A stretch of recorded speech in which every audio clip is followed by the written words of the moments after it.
Rated mature audiences only. Viewer discretion is advised.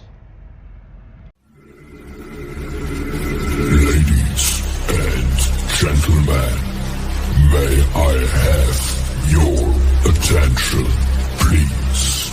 It's time for the final countdown. The show starts in 10, 9, 8, 7, 6, 5, 4, 3, 2, 1. Let's rock.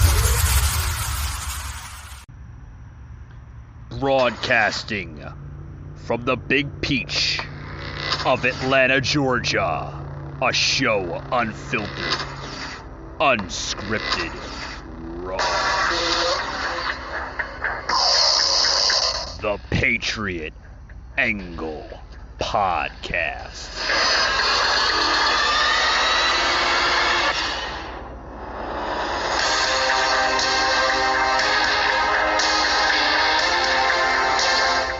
Welcome to another edition of the Patriot Angle Podcast, guys. This is a very special addition here to the show of shows, guys. Tonight we are going to be doing a video simulated audio podcast. For those who do not understand what that is, basically, it will be an audio podcast, ladies and gentlemen, with special video plugins here. Streaming live on Twitch and also streaming live on our Facebook page, the Patriot Angle Podcast.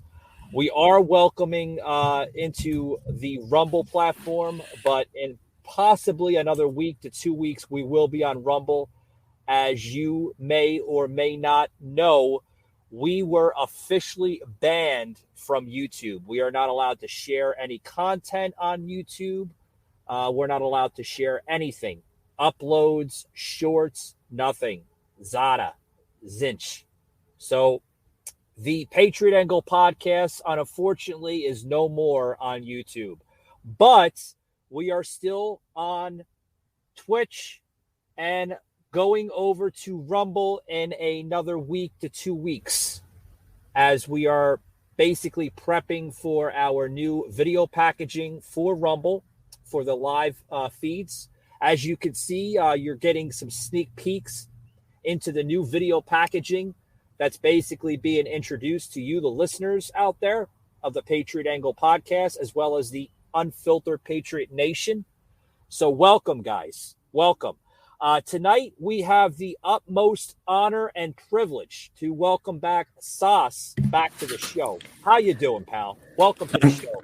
I'm good. How about you? I'm doing phenomenal. You heard the sad news that we're no more on YouTube. They officially, kind of kicked us to the curb, so to speak, sir. So we have to find other avenues to get our stream out there, our content out there, and I think we're going to do okay. I think we're really, I think we're not going to allow YouTube, to keep us down. You know what I mean? No, I absolutely agree. And a matter of fact, welcome to the club. I should say the band club. Yeah. Because YouTube actually removed me because I was actually born in Russia. So I was actually one of the first ones to go permanently. Yeah. But it's a little unfortunate, isn't it, Sauce? Isn't it? See, and the whole thing is that isn't it sick how the left believes in like freedom of speech and stuff, and allowing everyone to express their thoughts and views, but at the same time you bring another kind of a different perspective of mind, then they just censor that individual, so you only get one-sided. It's not Russia, after all, it's America. Yeah, unfortunately. Yeah. I mean, it's the sick demented society we live in, Sauce. Unfortunately, this is what we have to kind of put up with until times get better. You know what I mean? Well, did you hear what Elon Musk did this past week or today? With the Twitter story, right? Yeah, offered $53 billion to buy out the whole company instead because he actually got removed from the board of directors, and so now he's just offering to buy the whole company within itself and make it a private company. It's pretty impressive. Do you think that if he does buy it, and I mean, do you think possibly there will be new, uh, how should I say it, better additions to the platform? Do you think they'll eliminate the censorship? You know, I think with if Elon Musk were to buy Twitter and stuff, I think I would be a fan of it because there would be nothing wrong with it because I think if he were to he believes in free speech. You know, he understands that, this country was founded upon the Constitution and was founded upon the freedom of speech because he actually is from South Africa. He was born in South Africa, came to America for an opportunity to build his company, and look what he did. So he doesn't want to take the freedoms away that he has earned. And I think that's, you know, it seems like the people that are fighting for freedom, I'm noticing that are more out there that have money and stuff. For instance, Elon and other so-called billionaires that live in America. Why? The funny part is that they escaped their own countries that don't have those kind of freedoms that came to America, but now are fighting for us, which is really sad. It should be the other way around. No offense to immigrants that do come to America. Yeah, yeah, I totally agree. Um, we're talking about Elon Musk, that he had basically made that speech at the TED, right? If that's what they call it, right? TED. TED He Talk. made, yeah, TED Talk, right? Oh, is that a podcast or is that a talk show? So the TED Talk is considered like a high tech company. Oh, Uh, okay.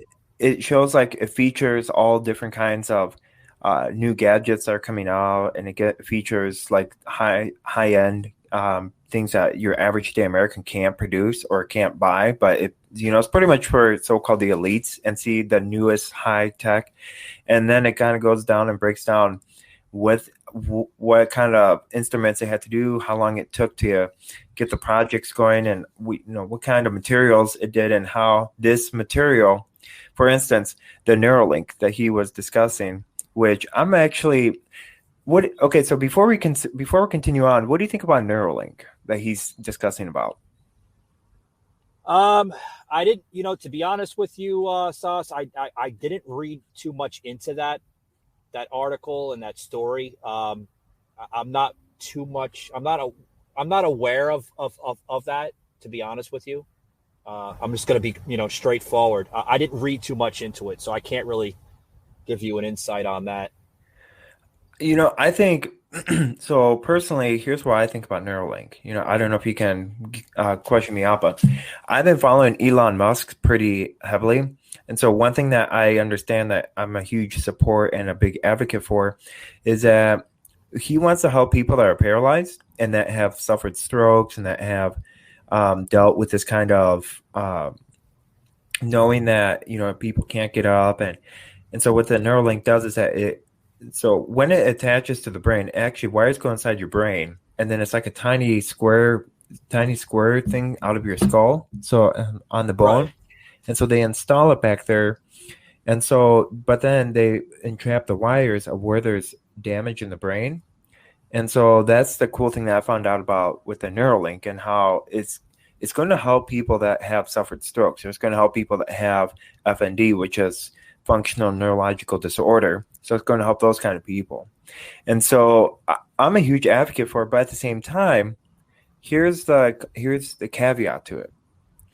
Once it's in, it can't be taken out. That's the big caveat, and that's what and I could see lawsuits coming out against Elon Musk if this were to go on the market.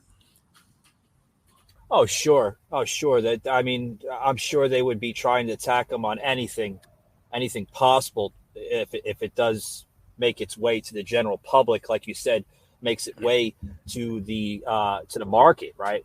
I'm sure there'd be a lot of lawsuits, both on the federal and the civil scale, right? So that's.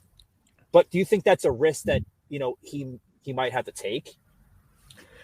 Well, I think so. I don't see a problem because at this point he doesn't have to worry about retirement. At this point he is fighting for America and also fighting to make sure the earth is protected, and through like environmental cost and through different kind of projects that he's pushing for. So I think he's doing a great job in that sense where he's looking out for the best interests of the people. Yeah. And I think because if he was like really not self-centered, I shouldn't say, but if he really was about money, then he would have put SpaceX on the market already, on the stock market as a stock ticker. But instead, he's worrying about, hey, I want to give back the freedom back to the people. And so that's how I'm going to invest it and give the rights back and give the freedom back to the American people. And so I'm going to buy a huge chunk of Twitter. Right. But what do you think the delay is that you mentioned SpaceX? He is the founder of it. Lead, yeah, well, he's the founder of it, but he's also the lead guy on it. I mean, what do you think the delay in that is? Do you think it's more of of politics being involved, or like you said, like why wait? Just get it over and done with, right? Well, I think so. Do you mean by putting the SpaceX on the market? Is that for people so people can buy shares of it, like they're doing with Tesla? Oh yeah, that's what. Yep. So here's okay. So here's the thing that I think that okay. So with that stance, I think what he's trying to figure out is that I think he found out that there's a much bigger dilemma that's going on, and that he's starting to prioritize that our freedoms are actually coming under attack, and that people need to be held accountable, and that he is starting to now fight back for the people. And that's why he's kind of pushing back. He's not pushing back, but he's kind of stalling on SpaceX on putting it on the stock market, because he's giving back the power back to the people. Right. And so you see that, and you kind of see the difference between him and Jeff Bezos. Jeff Bezos is more worried about getting his grubby paws in all these environmental groups and in all these like advocating going to the White House and advocating for unions. For instance, Amazon in New York City officially passed to be a union. And so I read about that. And that's a major problem. And here's the difference. Anyone that allows a union into their company, they are opened up a Pandora's box. And what I found to be interesting is that if you look at Biden and if you look at Kamala Harris, they never ever tour any Tesla factories. Anyway, they had the most recent open of the Tesla factory in Austin, Texas. I was at the Gigafactory. That was huge. And the reason why they don't tour it, and according to Elon Musk, is because they're not unionized. And Elon is against unions, which is, I give him props. If I may cut in, I could speak on a large amount of the issue with unions. I happen to be originally from the tri-state area in New York, New Jersey, originally. Okay. And in my early 20s, I had my share experience in working for several unions on a large and a small scale. And I can tell you, and I'll admit, some sauce are not bad. Some are very good. They have that traditional, Hoffa,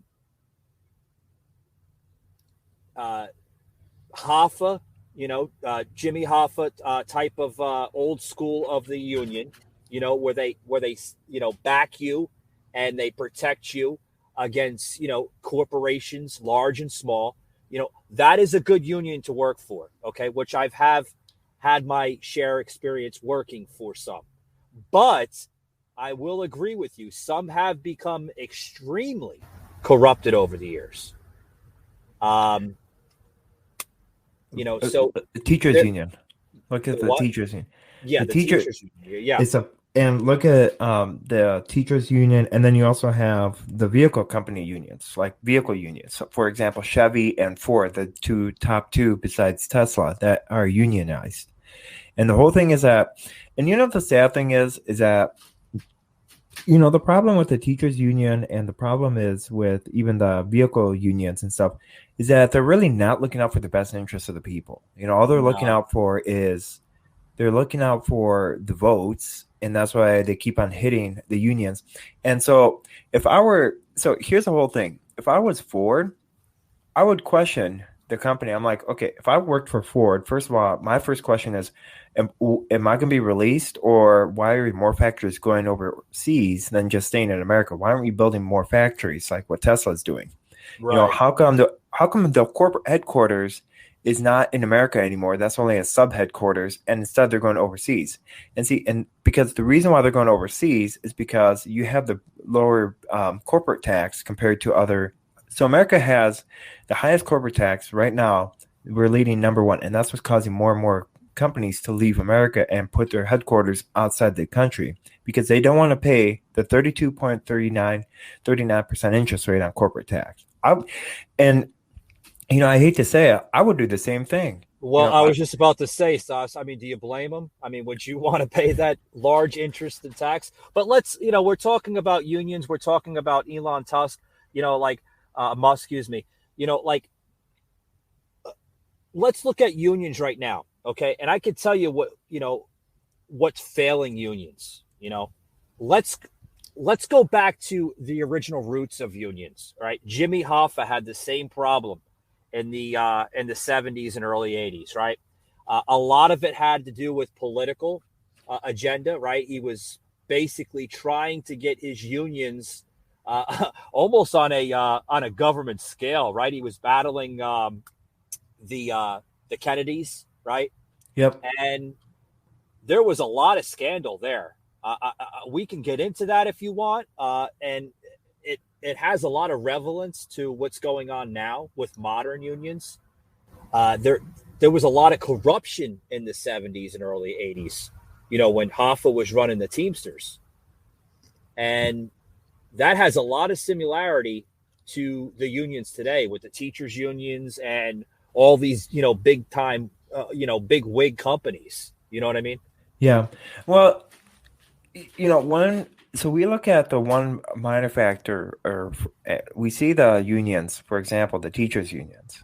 Right. I kind of want to pinpoint on the teachers union to really talk about how they're really, when you talk about the next generation of our kids, and you talk about, for instance, like the opening up of the schools and how the schools needed to be opened up, but the problem is that the teachers union, they pretty much what happened is that they went to the county health directors and they went to the county board and across America and even across other, even in your local city, they did to kind of lay out the guidelines. For instance, get this, I was with Ron Johnson in Madison, Wisconsin about a couple of weeks ago, and we discussed about the education system, of course.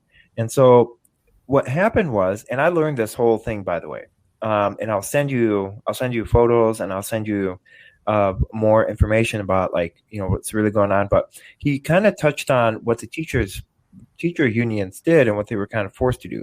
So, for instance, the whole mask wearing and why it's so prevalent in our schools and why it's also prevalent in the public is because when COVID first started to outbreak, what happened is that the school board went to the teachers and asked, what would you like to see? So then the teachers union then collaborated for each school districts and said, hey, this is what we like to see. And they brought the proposal to the school board.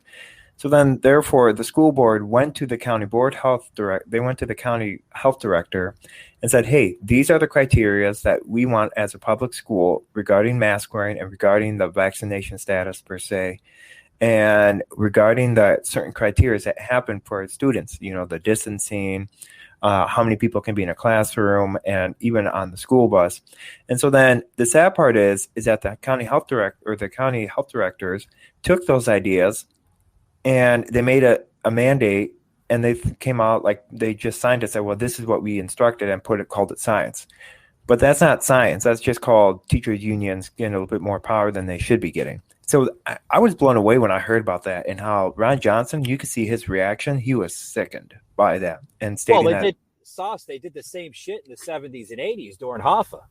You know, I mean, this is nothing new. I mean, I agree what you're saying, but this is really nothing new. You know, it's history repeating itself. True, and that's scary, isn't it? Oh, it's extremely scary. You know, I'll quote, you know, my grandparents. They said this, you know, all the time. You know, if you don't know your history, you're doomed to repeat it. Absolutely. And not only that, but if you're gonna, we look at what's happening and look what critical race theory is. If anyone CRT, does, yeah, if anyone is doing their homework and if anyone has paid attention in class, look what Nazi Germany did. You know, look what they did with the education system, and look what they did for the brainwashing of the young kids, and even in the college. Right now, they're absolutely. Yeah. So the fact that, so the concerning part and what should be alarming is that we are repeating the same exact steps as what Nazi Germany did that led into World War III. And I hate to say it, but we keep on going down this wrong route, and we're going to be in a world of hurt. And it's going to be our next generation that's going to pay for. I think we're already there. We are. We're beyond the early signs and early forms of socialism. We are now getting communism. The early, yes, I was about to say that, the early stages of communism. Look at countries of China. Look at countries of Venezuela, Cuba, certain areas of Russia. Okay, all showing that same scenario. America is going down the same paths as all of those countries. And a lot of us question ourselves saying, is it too late? Can we save America? Well, we can, but let us take a gather and understanding of how we can save America by looking at examples of these other countries, looking at what their fails and flaws are. You know what I mean? Yeah, and you know, I hate to say it. Well, no, you know what seems to be interesting is that, you know, there comes to a point where it's not really fixable anymore. You know, for instance, we had the elections, but clearly that's already been compromised, and so now our options are coming down, slimming pretty slim. You know, we pretty much have two options.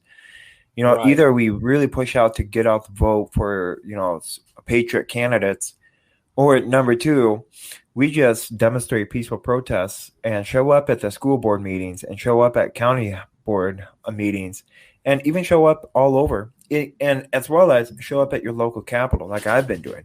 You know, I've been asking questions and I've been getting involved. That's called being involved, because the last thing I want to see is January 6th 2.0 all over again. But I definitely can tell you this time around, if it were to happen again, it's not going to be quite as staged. It's going to be actually. And you mentioned that, you know, you do go to these you know, these protests, these you know, certain special events of hearings and all this. You know, I heard you know, your story, you know, when you went up to Capitol this past January, and I did. What that network done to you is a disgrace. It really is, making you into into some type of Marxist criminal of a domestic terrorist. That's terrible, Sauce.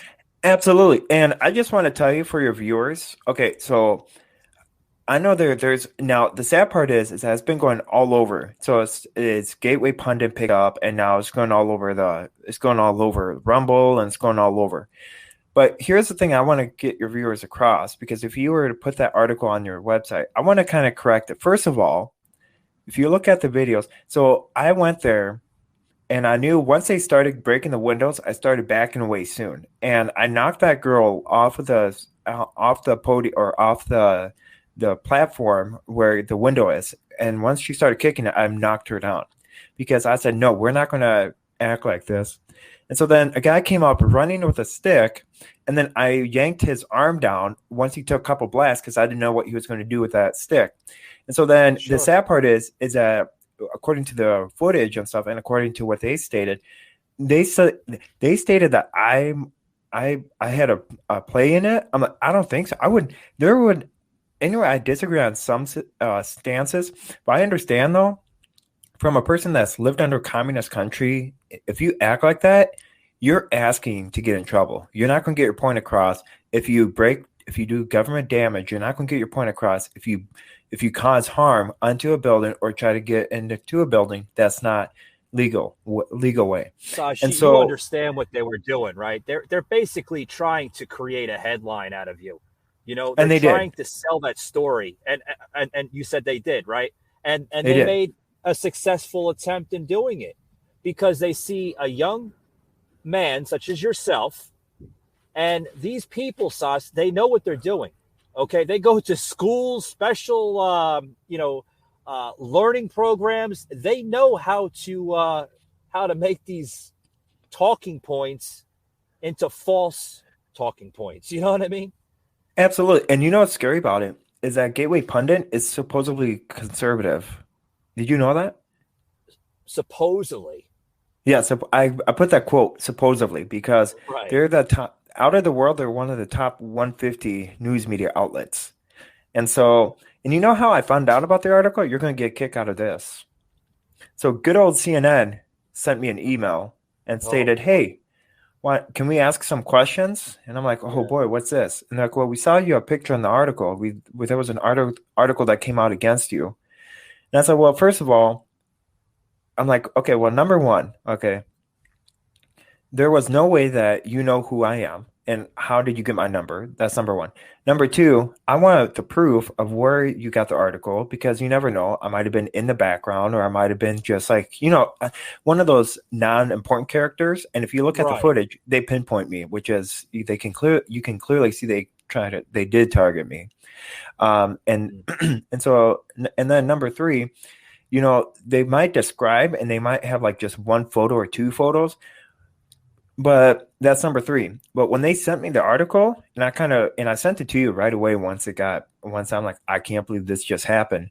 And it was, I was thinking about you. I'm like, I wonder if Michael would enjoy this because he's probably thinking, well, it's probably you're in the background or it's not really important of the article. What was your thought? Well, myself, I could tell you this. Myself and, a couple of people here at the podcast, producer Eric and a few others that work here on the show, we were actually looking at those images, Sash. And some of the images, even with we seen the little circle there. And, we're looking at it and we're like, okay, they're trying to say something here that's really not happening whatsoever. I'm reading the article in that what was it? You said it was Gateway Pundit? Yeah, Gateway Pundit. Yeah, we're reading that article there, and we're just reading every little thing there. And I'm like, okay, they're saying that he's doing this, and then they're changing the scenario around, and you have that, you almost have that blank stare on your face, just about, you know what I mean? Like, okay, this is something entirely different from what they're pinpointing it. You know what I mean? Oh, So, absolutely. yeah. Absolutely. It's okay. So if I may ask, what did you? Okay, so when I sent you the article, I said, "Hey, you might want to take a look at this." Did you think I was just like in the background, or did you think I was like not that important of a character? They're talking about another aspect of a character. Well, I mean, Sash, there was like thousands upon thousands of people there in the crowd. So, I mean, I could say you were just an ordinary person, right? I mean, that's my personal opinion on it. And so the bigger question then is, I mean, out of all the thousands of people that were actually potentially, I think there were about 3 million or so, but there were about hundreds and thousands of people that actually showed up at the Capitol. But the bigger question I have is, out of all those thousands of people that were in that, when they spanned out, why couldn't they focus on other people? For instance, why couldn't they focus on that FBI operative that, once tear gas started coming out, they had this blonde woman, and I took a photo of it, and I'll be happy to send it to you. And Sure. why couldn't they focus on her? Instead of once for instance, I stayed there for a little bit. I would say about about an hour or so in that position, and I was trying to get people away from breaking the windows, and I was trying to get people like away from doing all the bad stuff. But what I found out to be interesting is that once the FBI operative got in there, and she had blonde hair, she was dressed up, and she was on her phone the whole entire time. Well, first of all, how can you make any phone calls? And she was making phone calls. My question to ask Gateway Pundit is, if I, for example, were to like be on my phone, well, they shut off our cell service right at 9:30 a.m. and that's when the Capitol was breached. Okay, that's number one. You didn't have any cell service whatsoever then when you were up there, correct? No, not at all. The thing is, I can't even post anything on Facebook. I can't even talk or call anyone. And they shut the Wi-Fi off, and it was all at 9:30. And so at 9:30, if you look at some other footages, at 9:30, that's when the Capitol was actually breached. And President Trump was supposed to come out at 9 o'clock, but he came out at noon specifically to state, hey, something bad happened, and there is something up. And so he deliberately came out late because he knew that there was a major problem going on. Yeah. And so the fact that, I should have been on my cell phone, I should have been making phone calls, or, I should have been like looking at the doors and stuff is completely wrong. First of all, I love to talk, I love to meet people, and so the fact that I was supposedly talking to people, I was supposedly making sign language, and I was like focusing, like looking away from the crowd and stuff. Well, my whole thing is that if you're in that kind of a crowd, there's going to be cameras. There's going to be cameras pointed at the doors. A large protest in that. I'm sure there's going to be cameras. There's cameras all over the damn place. Yeah, without a doubt. And then what the funny part is? There was a couple media people standing right next to me. So how come they didn't? That's why I found out to be interesting. The only reason why I found out there were media people is because they had special backpacks and they had like video cameras, like TV cameras. So that's the only way I found out about it. Well, why couldn't they focus on those people and say, well, what were they really doing there? Or how come they weren't? And so you would think the TV cameras would position their cameras and ask me, hey, what are you doing at this rally? What do you see, the outcome and all that? But they didn't. And so, that's the negative. That's the negative bias of a media sense. Yeah. It is what it is. Guys, what you are hearing on the podcast right now is Soslin, which happened to be up in the Capitol during the January 6th event. And he is giving you his inside story of it all. More on this, guys. We're going to take a quick commercial break, and we'll be right back after these words. Don't go anywhere. Fake news, big tech, and blue state liberals stole the election from President Trump. But here in Alabama, we're making sure that never happens. We have not and will not send absentee ballots to everyone and their brother. We banned corrupt curbside voting, and our results will always be audited. I'm Kay Ivey. The left is probably offended.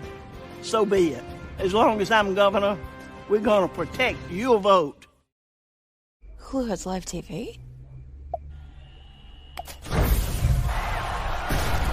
Hulu has live sports? They do. Hulu has live news? That is correct. And Hulu also has Live talent show. It also has over 75 live channels. Woo! Flip like cable, stream like Hulu. Time to have Hulu plus live TV. Alrighty, guys, back to the show. We have Sauce here joining us here once again on the show, talking about the January 6th event, which he happened to be up in that area, and more on that story. So basically, Sauce, what you're saying is, these crazy, delusional of a media company, Gateway Pundit, turned the entire story completely around, pretty much, right? Yep. Can you hear me? Yes, I can hear you loud and clear. Yes. Oh, okay. Sorry about that. I apparently it's lagging on my end, so I'm sorry about that. Oh, you're fine. Yes, we can hear you. Okay. So Yeah, so so you think, first of all, I don't know if you ever trusted Gateway Pundit, but I mean, I did trust him a little bit, but after what they came out and stuff, and after they came out and stated, hey, who this is, and that kind of article towards me, I mean, I was just blown away. And here's another question I have for you is, how did the news medias tend to reach out, and how did they know to contact my number? So the bigger question I have is that there's got to be somebody inside there's got to be somebody that doesn't like me, number one, that gave out my name and also gave out my phone number and my email. That's my two basic questions. I don't know who that is, and I'm probably not going to find out about. Yeah, I mean, it's hard to say, because, as a society today, Sas, and I'm sure you're well aware of it, we do live in an S&M type of, environment, which is, surveillance and monitoring. They're constantly surveilling and monitoring our cell phones, our daily activity on social media. Every place you go to, the government is watching, sadly. Yeah. Well, and here's the whole thing. So here's the whole thing is that I find out to be interesting is that I don't know if Gateway Pundit did this as a slandering thing, or they probably wanted to spark some I don't know what do you think their goal was? What was their end goal at the end of the day? What do you think? What do you think about that stance? What do you think they're here's my view on it, okay? Like I said before, and I'll mention this again. They see a young, college student such as yourself,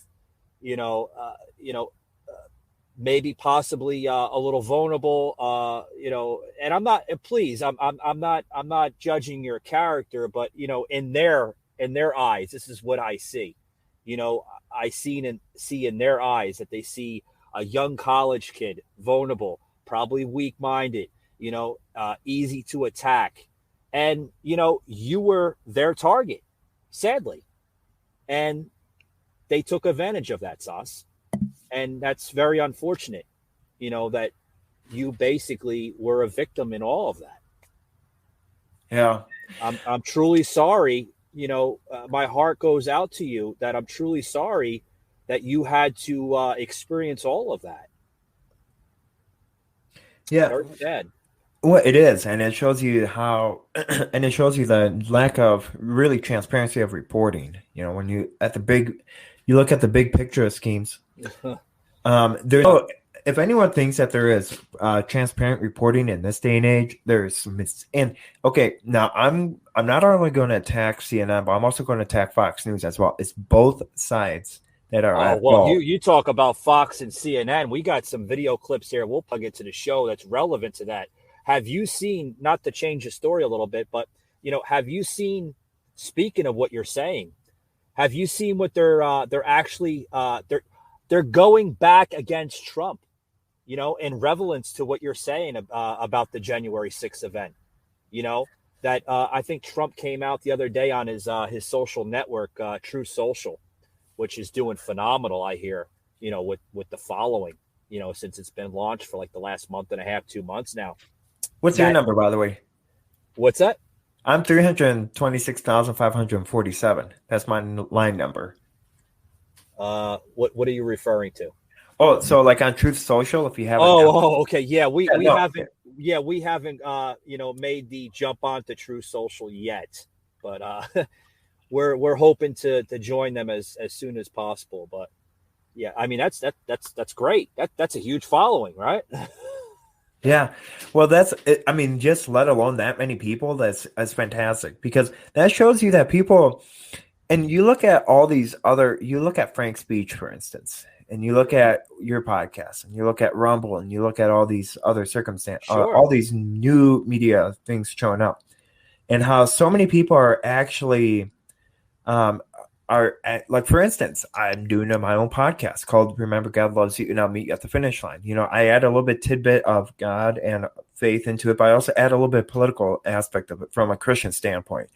And I feel like so many people are tired of watching the regular news, and like watching MSNBC or the daily MSN news, and they want the truth. And so what they're relying on is the podcasting that you and I are on right now, and my podcast, and either Frank's speech and Rumble and all that, because they want the truth, because they're sick and tired of the lies. Here's the thing, Sas, you know, and you make a good point, sir. You know, they've been relying on this old school, what I call it, a terrestrial view of the news for years. Okay.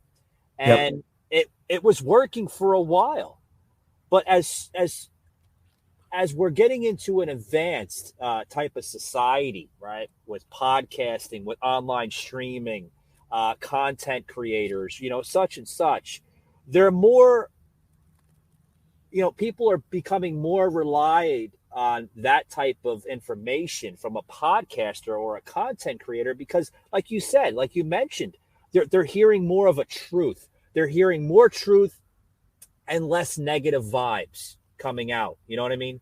You see more negative vibes coming out of CNN and Fox News even now, MSNBC, CBS. You see more negative vibes, more bias, more hateful and extreme marks and everything from those networks.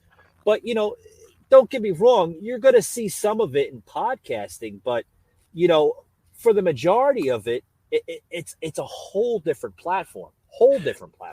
Well, and not only that, but like even within podcasting, you have a whole different variety. You know, you have more of a, for instance, you know, if I want to go on Rumble and I want to say something against, like, something that favors Joe Biden, so you put in I like Joe Biden, and sure enough, it has a whole bunch of podcasts stating, hey, this is a Joe Biden podcast, we like you. Or you want like Patriot Review or like Unfiltered podcasts or Patriot Nation or something like that, and then you find like a different perspective. So it's more of a variety for people to choose. Now sometimes you can choose that, sometimes you don't, but you're given that willingness of getting a different perspective of the worldview. Because my whole thing is that here's the thing that I'm looking at. You know, we have CNN and we have NBC, or NBC, and you have the nightly news and even Fox News. So about all that, you have about 10 minutes worth of actual news, because look at CNN. They just regurgitate all the news constantly, you know, and they bring up old news and bring it up as, breaking news, you know, but they don't look at, and it's all opinion based, you know, it's all commentary, you know, and that's why so many people are leaving. It's all scripted. Absolutely. There's more scripted material on those huge networks, and it's always been like that. You know, absolutely. That person, that anchor talking, that Don Lemon, that Sean Hannity, that Tucker Carlson, whatever, right? Just to name a few for examples. Some of them are great, some of them are, I would kind of like turn the channel off, but that's not their true character. Sean Hannity, you think even the great Sean Hannity, the great Tucker Carlson, Laura Ingraham, do you think when they're talking that's coming out of their heart? That's their true words? No, it's coming off of a teleprompter or the script of the piece of paper right next to them. You know what I mean? And you know what? Another thing that I find out to be interesting is, you know, you find Sean Hannity every single episode. He's like, breaking news. You know, this is coming in. And I'm like, okay, get to the point already. You know, he's like, well, we're going to get to the breaking news. And the whole thing is that, you know, at that point, if people watch Fox News, I don't know how people can watch Fox News. You know, I understand like, I watch Greg Gutfeld at 11 o'clock or at 10 p.m. But other than that, I don't know. Yeah. I don't know how people can watch. Now, the reason why I watch Greg Gutfeld is because he has comedy. You know, it's actually funny. He puts some comedy into it. Yeah, he enhances the audience and Cat Tempf like that. Yeah. But like you add Tucker Carlson and you add Sean Hannity and Laura Ingraham. Well, the whole thing is that after watching that, I feel worse off than I did before. You know, and that's the whole thing. And people are getting sick and tired of feeling like, man, we're already in a bad environment. Yeah, you know, we're already bad at state. You know, speaking of Hannity, did you see what Hannity just came out with Fox News?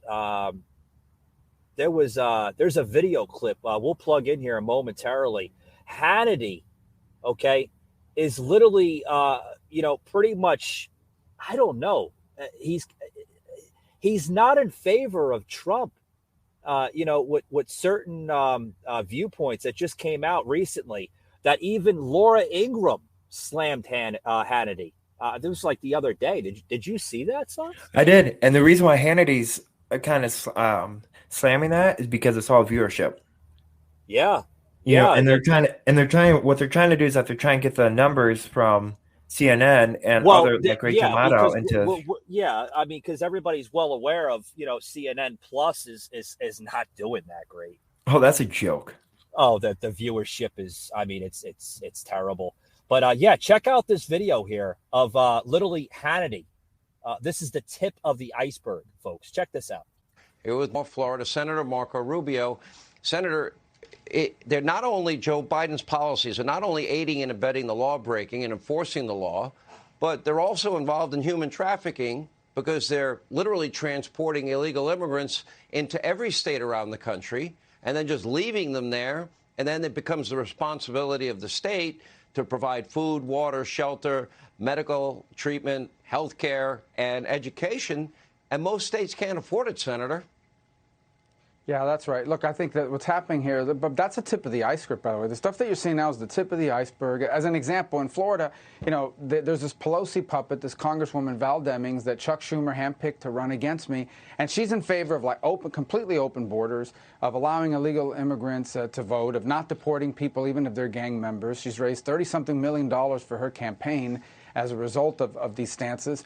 This is, I think the Speaker Gingrich was on just a moment ago, and he talked about this is how about values, this is about principles, and they're wacky. These are radical ideas, and what you're seeing, the images you're seeing, are just the tip of the iceberg of the kind of agenda these people want to follow. No country in the world would allow the lawlessness that we have with our immigration system. None. We just talked with Newt Gingrich about the border disaster, the Afghanistan withdrawal disaster, the lack of urgency in Ukraine, the economy, 40-year high inflation, wholesale prices, a new record, 40-year record of inflation, energy now double what it was under Donald Trump when Joe Biden inherited energy independence. Crime out of control by defund, dismantle the police, and Joe Biden even ran out of COVID tests around Christmas, going into the third year of a pandemic. I don't know how you can do any worse than that. You really can, and I think if you look at every major issue in front of this country, everything is worse than it was when Joe Biden took over. Everything is worse than it was. And frankly, that's why I need people's help. I'm asking them to go to marcorubio.com because I'm being outraged because this movement from the left, they know they can't win the election on these issues. What they're trying to do is raise tens of millions of dollars to destroy people, lie to them. Obviously, they'll have a lot of help from the mainstream media. So I need people's help to fight back against this because they don't want to hear that story. They don't want people hearing the reality that on every issue, immigration, the economy, our national security, our standing in the world, we are substantially worse off today than we were in January of last year when Joe Biden took over on everything. Your election is critical. This is a bellwether election year because it's Florida for the Senate. I'm talking about specifically. It's Georgia. It's North and South Carolina. It's New Hampshire. It's Pennsylvania. It's Missouri, Ohio. It is. You see that there, Sauce? You see what they're trying to get at, right? Absolutely. Yeah. Yeah. It's bad, and you think it gets even worse. The liberal show, the nut jobs from The View, I've mentioned maybe about 20, 30 minutes ago, on the show tonight with when Donald Trump, see, they're all attacking each other. See, that's what I'm getting at, Sauce. They're all attacking each other, and they're trying to get that Graham supremacy of networking. They see where networking is going, Sauce. They see it. They see the difference, what we were just talking about between podcasting, modern podcasting versus bias, corrupted mainstream media. I'm not bashing, folks. I'm not bashing Hannity. Okay. Hannity happens to be, somewhat of a conservative still in his own mindset. Tucker Carlson, Laura Ingraham, they're great people, Sauce, but they're all trying to regain the supremacy of the networks because they see where the networking is going. They see what's going on with CNN. Absolutely. And, you know, the whole thing is that, okay, so I think the only way that Fox News and, you know, can actually save themselves as of right now, or I think even to retain more, is if they just focus on per commentary thing for Sean Hannity, they focus on for the first 5 minutes, you know. And I think one thing that actually kind of does bother me is that the lack of participation, the lack of questioning real true Americans and see what their real thoughts are. You know, the people that you see on Sean Hannity, which I don't watch anymore, because you see Lindsey Graham, who's a fraud. Okay, you see Ted Cruz, who doesn't have a backbone, and then you also see all these so-called ex-president or former President Trump staffers who backstabbed him. Bill Barr, and why on earth would you interview those kind of people for issues that are pertaining to like gas and to the economy? Why don't you talk to your average day American? You know, that's how you get people onto the show, not onto the show, but that's how you get people to retain, and that's how you get viewers even to skyrocket. You know, because, you know, going to the View and watching the View, I don't watch a View because it's just, you know, it's garbage. It is garbage. Literally garbage. I mean, I don't understand how they still have viewership. I don't even know how they're getting viewership. I think they're paying them. They probably are paying them. But how is this allowed? Stuff like this is allowed. And this is my next point here. Stuff like this garbage here, Sauce, that is allowed to be viewed on national television. But stuff like what you and I are talking about here on a podcasting network, okay? Any network for that matter, large or small, okay? We're talking about something right now. It's automatically fact-checked. It's automatically censored. It's automatically this and that, shadow ban. Shit, they'll go to the end of the earth to destroy you as a content creator, a podcast host, or even a vlogger for that matter. They'll try to delete you from existence. But stuff like this, and folks, I'm going to get a little unfiltered here. So if this is not for you, I'd highly advise you leave the room. But shit like The View is allowed to be aired on national television and everything else. They talk in such disgusting behavior. I know from time to time, Sauce, I'll get a little unfiltered and a little under raw, right? I mean, that's my show is all about it. But I'm expressing it in another way. But the difference between you and The View is that you don't denigrate you don't denigrate and commend Adolf Hitler for his wonderful job, aka Whoopi Goldberg did. And the only thing she did was get a 2-week suspension, and even then she complained and she threatened to leave the show. And so then they cut her 2-week suspension into like a week suspension. You know, I see that, but it was a joke, though. I mean, it was nothing but a damn joke. You know, it was nothing but for publicity, if you ask me. But if you and I did that, or if anyone else did that, besides, for instance, if Sean Hannity did that, or even if what's it called, if Mike Lindell did that and stuff, he would be. I was going to say, why don't you go? Yeah, move the scale down a little bit, Sauce. If people like Dan Bongino or Michael Savage or Joe Rogan did that, oh my God, they would be canned. They'd be going right after them. They would be fired. Their contract would be terminated immediately. Bingo. Yeah. And it shows you that double hypocrisy, and it shows you that double standard that people are starting to see through. But the fact is that I don't know. Well, it was interesting because I wanted to see and I kept my eye on the school board election, you know, and how that was, you know, we're kind of switching over to like, you know, what happened to Virginia and how so many people are fed up, like we're fed up with it, and they made a major shift.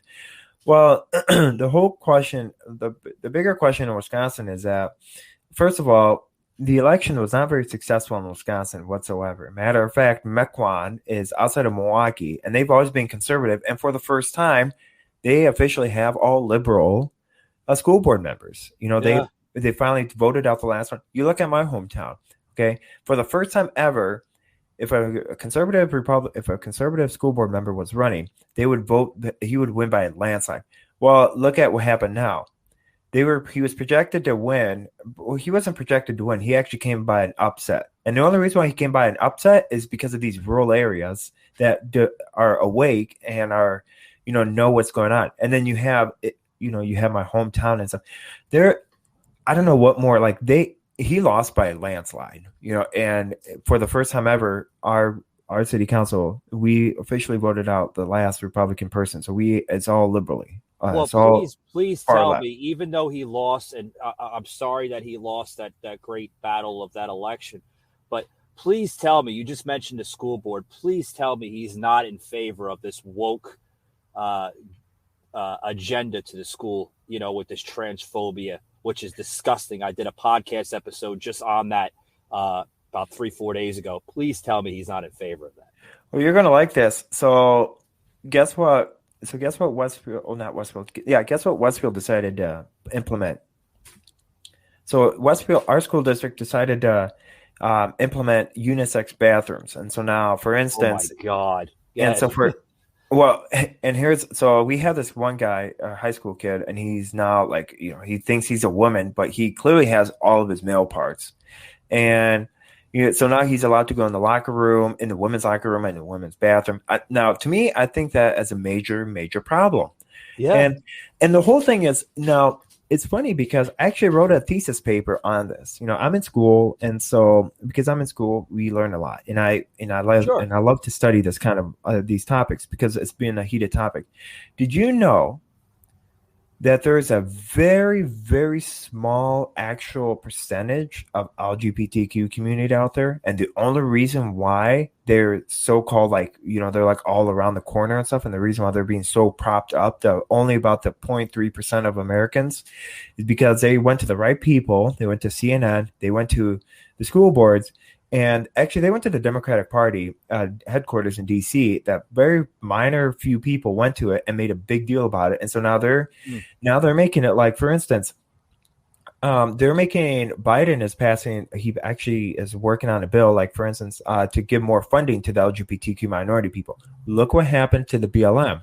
Look what happened to all these other corporate factories that are donating to the BLM and now to the minority people. Right. You mentioned. Do you really think all that? No, I kind of joked around this. I'm like, maybe I should put equality or LGBT, the alphabet people. Maybe I think I should put the alphabet people on GoFundMe and put $50,000 and actually just only give $1 to the Human Rights Campaign. But here's the thing, Sash. You mentioned that there's a very small majority of LGBTQ plus in that area where you go to school at.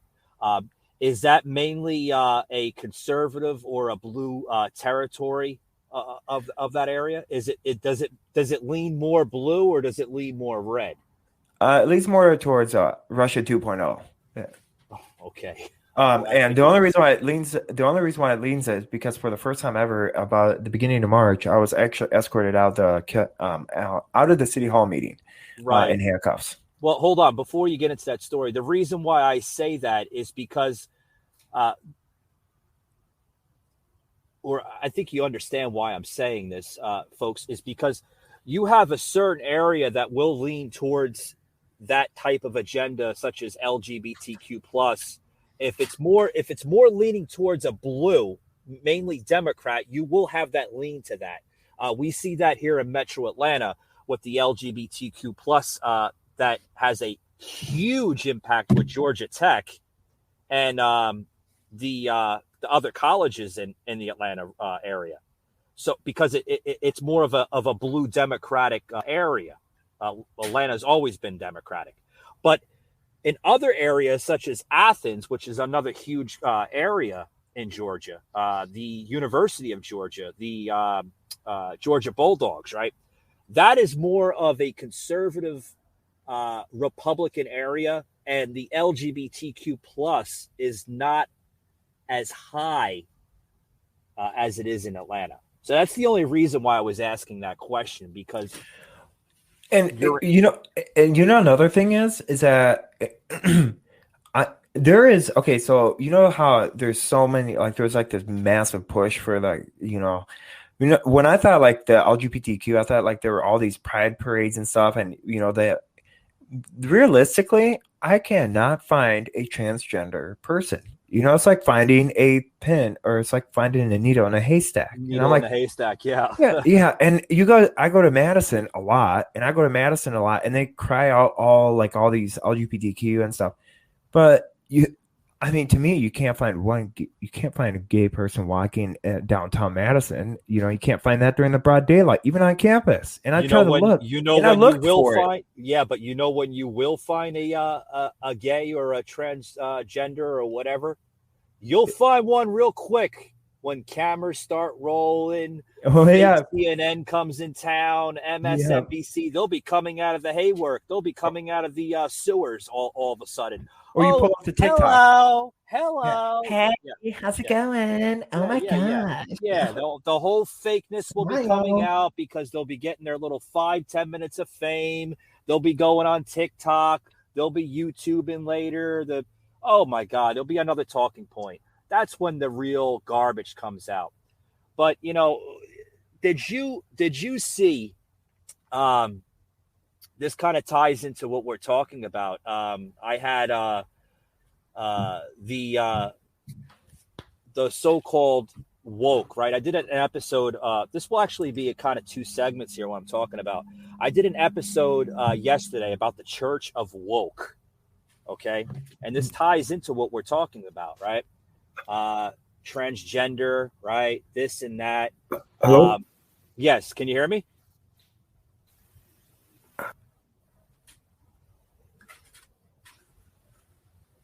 Sash, you there? Yep. Can you hear me? Yeah, I can hear you loud and clear. Oh, I don't know what happened, but no. Oh, are you talking about the Church of Woke and also the United LGBTQ Church? Oh yeah. It's going on like crazy. On my 5-page thesis, I spent literally 3 pages talking about how the Church of the LGBTQ and the Church of LGBTQ, or the LGBTQ Church, and that's based out of California now, spreading as like a new thing. I spent about 3 pages, and it's size 10 font, about 1,000 words per se, if you want to be correct, talking heavily against it and stating that is unbiblical beyond measure, and how it's an actual movement. It is. I looked at it, Sauce, and I thought it was a complete joke. I looked at it. There's a video that this gentleman up in he's from Toronto, Canada, but he does a lot of his work in the tri-state area of New Jersey and New York and Pennsylvania. He actually has a show that people actually buy into this crap. Check this out, Sauce. I mean, folks, you're going to want to – I plugged this into my podcast episode just yesterday on this specific topic that I touched on. I'll plug it in again if you missed it. Check this out.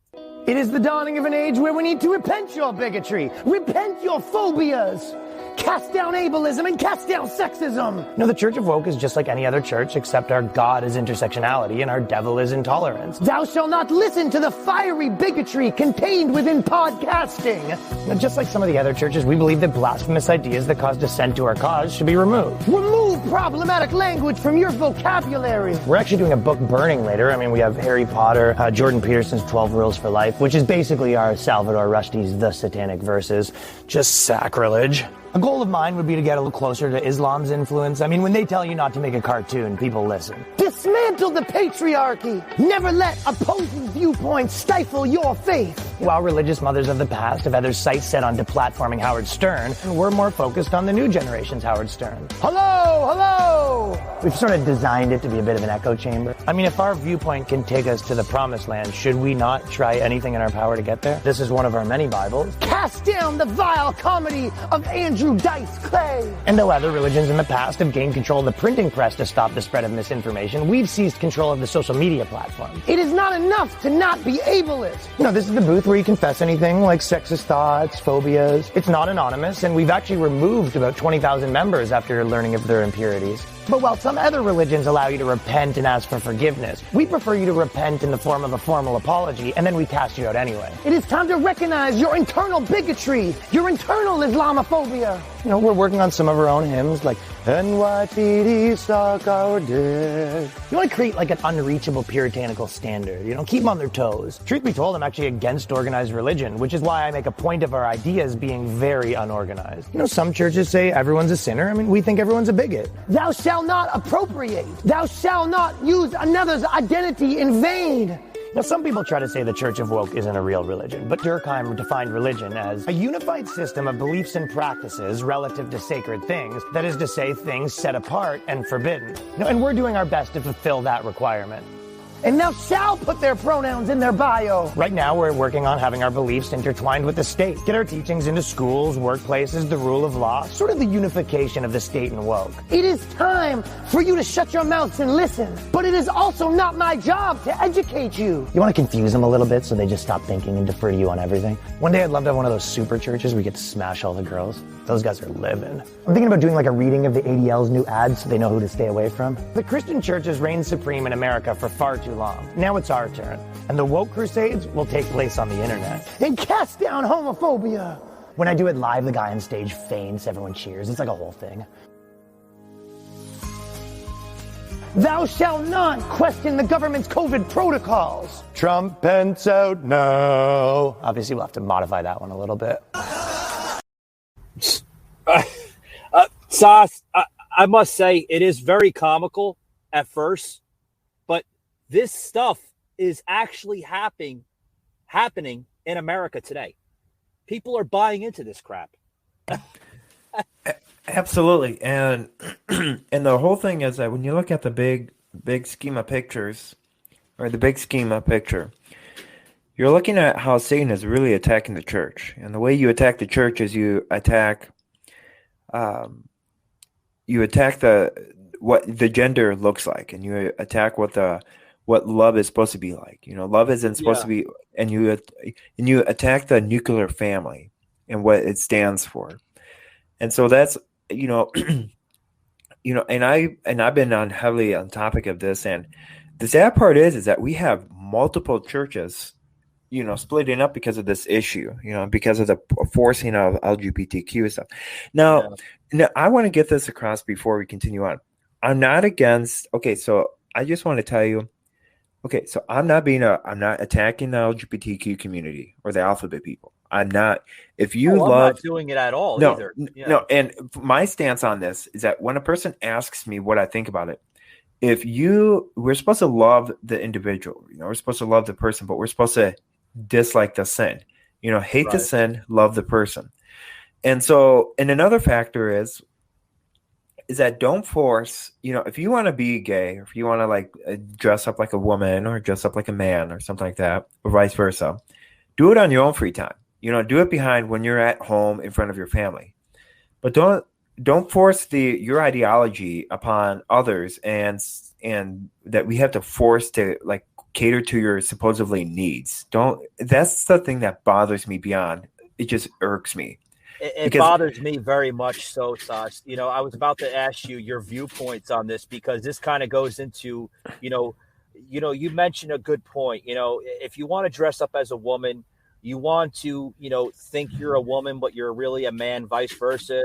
If you think you're a man when you're really a woman, hey, whatever floats your boat. If you want to do that, by all means, go ahead. But my viewpoint and my opinion on this, okay, is that they're pushing this way too far, Sauce. It's going into the schools. They're teaching kids this, okay? They're confusing the youth, the next youth of America. The next generation. Yes. Yeah. And so now we have... What is your viewpoints on that, Sauce? So, actually, I love this. We could do another segment for this, because I actually have more of a... So I just want to tell you, for your viewers, I'm a hospice minister, and I'm a very heavily biblical person. So, and I do major podcasts. So I'm going to, if we want to kind of break... save this for another segment. Yeah. Yes, because I would love to get into it. And so I know that I'd love to get into this as another topic, but I'm kind of not running out of time, but time is crunching down. Yeah. Okay. So we're gonna close it out soon. I'm sorry about that. No, you're fine. I wanted to get into this last topic here. We mentioned the View and everything, and we kind of went off topic. I'd love to talk more of that religion with you. That'd be a great topic to get into. But I want to plug in this quick little video here. I want to get your insights on it because it has a lot to do with what I was talking with Pedro Orta the other day, which happened to be a former intelligence officer that served in the CIA. And that was a very great interview, by the way. Very well done. Very much. Yes, he was very, very informed with a lot of knowledge, information, and a lot of stuff I wanted to ask him, but there was a lot that he could not say on the show, obviously, dude, with classified information, and I understand that. But there's a point here that the people on The View made this towards Donald Trump, and it has a lot to do with what Pedro was saying. Check this out. So Trump was on the road again this weekend to tell a rally crowd in North Carolina how he's the last honest man in D.C. Yeah, and I'm a natural redhead. Watch. I've been investigated by the Democrats more than Billy the Kid, Jesse James, and Al Capone combined. And in all cases, I've been innocent. I've got to be the cleanest sheriff. I think I'm the most honest human being, perhaps, that God ever created. Perhaps. Oh, leave God out of this, Donald. And back in the real world, evidence is piling up that he and his lackeys did, in fact, try to steal the election. Congresswoman Liz Cheney says the January 6th committee has evidence that crimes were committed. And CNN has texts of Donald Jr. sharing strategies with Chief of Staff Mark Meadows to keep his dad in office before election results were in, claiming, quote, "We have multiple paths we control, and we control them all." Oh, shut up. Shut up. Oh, we have evidence. We have evidence. That evidence could be fabricated over the freaking weekend. That false evidence. See what they're doing, Sas? They're pushing this January 6th for some strange reason. They know that they failed on the Russia collusion scandal. They knew they failed on the Mueller reports. They're still trying to push this January 6th crap. Absolutely. And you see that's a huge problem. And that tells you that the only way what about this idea? What happens if they keep focusing on that January 6th in order to keep their viewership? Because once they talk about the real problems of the world, for instance, the gas prices or the inflation, how the inflation is at an all-time 40-year high and it's increasing. We're about to have another FED rate hike next week. Yeah. And so the only way that they can get their viewership and get people aware of it is if they say, oh, if you tune in for tomorrow, we're going to show raw footage and we have evidence. Well, if you have the evidence, why don't you if you really have evidence, why don't you bring it to the DOJ? Why do you have it yourself? Aren't you committing a crime there of withholding evidence? That is a valuable point, and I'm about to plug this in because we know you have to get going here. I really want you to see this video before we depart here off the show. With Pedro, literally saying the very same thing as you said. Check this out. You know what I mean? Everything is woke. Everything is canceled. 1 minute, you're allowed to say something on YouTube or social media. The next minute they're fact checking, they're bringing out the people, in Silicon Valley and the basements. I would like to, call it, with fact checking. So it's getting a little, ridiculous if you ask me. And it needs to stop, Pedro. What are your thoughts on that, sir? We're dealing with mindsets, ways of thinking, ways of behaviors. And these behaviors have been building through time. I mean, we can go back and look at it as the nation began to transform itself, the 70s, the 80s, the 90s. And then all of a sudden, it really started going downhill, predominantly in the last 10 years, more so in the last probably 5. wicked people will always. Yeah. The wicked people, as he said, and I'm going to close this right here saying this with him, the wicked people will always be wicked, Sas. Absolutely. And great quote by Pedro Israel Orta, a true patriot of this country. He sees the corruption firsthand, what he calls it, the deep state amok, which was a very, very good podcast episode, I must say.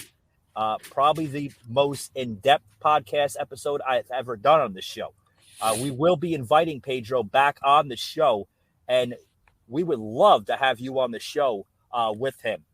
Oh, absolutely. Well, you know me. I could be your regular. You know, I can join the team. Yeah. I mean, we love having you on your show, and like I said, you know, I did mention some talking points in that podcast. If you had checked out the entirety, whether it was the video or the audio simulated on Spotify, Google, or Apple, as well as Amazon, you know, Pedro said the same thing. You know, I served in the U.S. government for 19 years. I seen the corruption. I seen the deep state amok being ran through different types of administrations. Okay.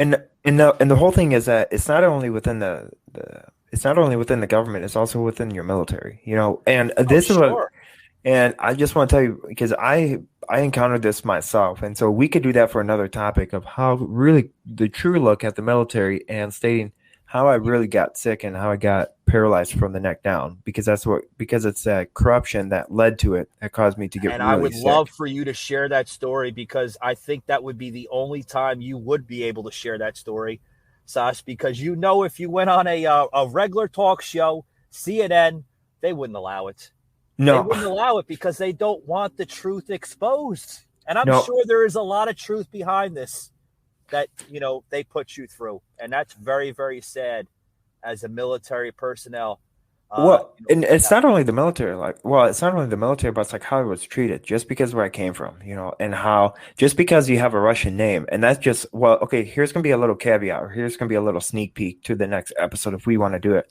So pretty much what happened was, long story short, I get to Japan and then I get slapped with a Russian agent, whole fiasco, and stating that I meddled in the 2016 election, and it took about 3.2 million of your tax dollars to vote or to do a full investigation on my whole thing, and stating what I did on November 6th and what I did on November 6th and 2016. And long story short, it ended up where my supervisor ended up throwing coins and dehumanizing me and causing me to get paralyzed from the neck down. And long story short, the military didn't tell my parents what was really going on.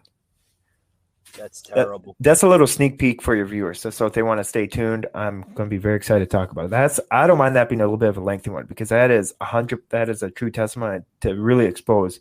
We will have to have that. Yes, we will have to have that. And we're going to have to share that, another episode. I'd like to have that episode with you. And I would also like to have that religious episode with you as well.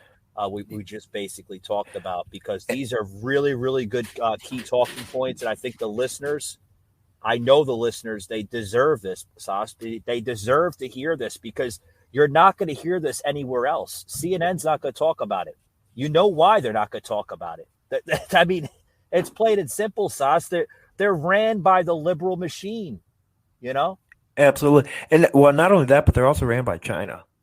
Well, you know, they have a lot to do with, I mean, George Soros, who is not even, okay, George Soros is not even an American. He was born in Austria-Hungary. He should have been, you want to talk about bigot and racist? That is the key definition, and that's a key proponent who is a bigot and a racist, because... Well, you could take a look at Michael Savage, labeled him very well, Dr. Savage, on the Savage Nation podcast.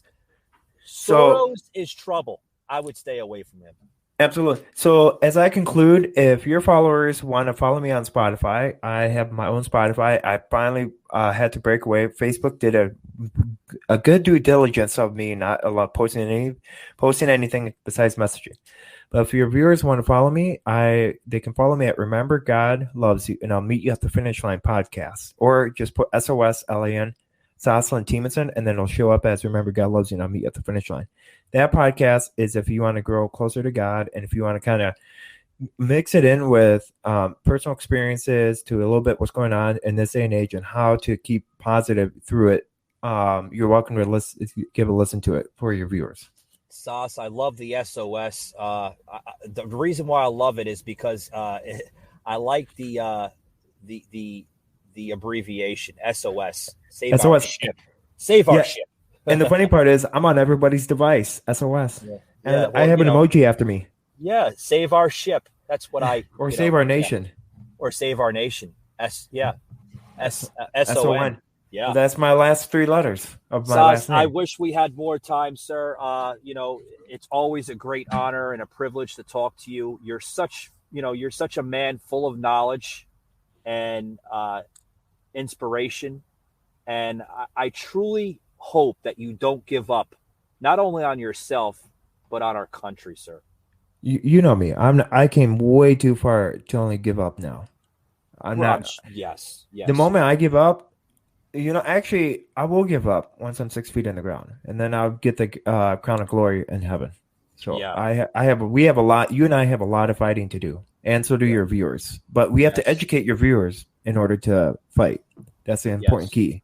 The more we spread the conservative movement, the MAGA movement, the everything that's great about this country movement, that's when we get our country back from the tyrants in government. And communists. Yes. Amen to that. Sauce, it's been an honor. Thank you for joining us today. And remember, guys, you can follow Sauce with everything that he had just mentioned on the show. And we will put this in the show notes on our audio simulated podcast platforms. You can view it on Amazon Music, Audible, Spotify, Google, and Apple, or anywhere you hear a podcast. Thank you very much for joining us today, guys, and we will see you next time.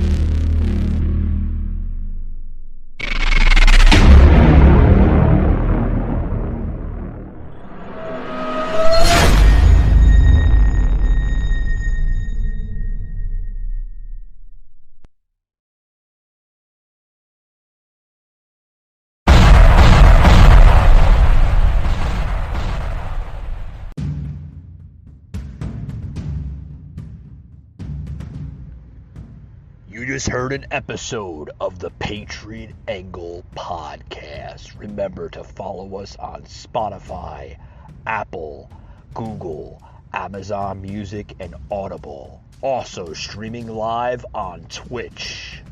Remember to follow and like us, guys, for unfiltered, uncensored, raw content. Also, please head over to www.patriotanglepodcast.com for all your exclusive Patriot Angle podcast content and material, as well as the merchandise website www.patriotunfiltered.com. Thanks for tuning in, and we'll see you on the next one.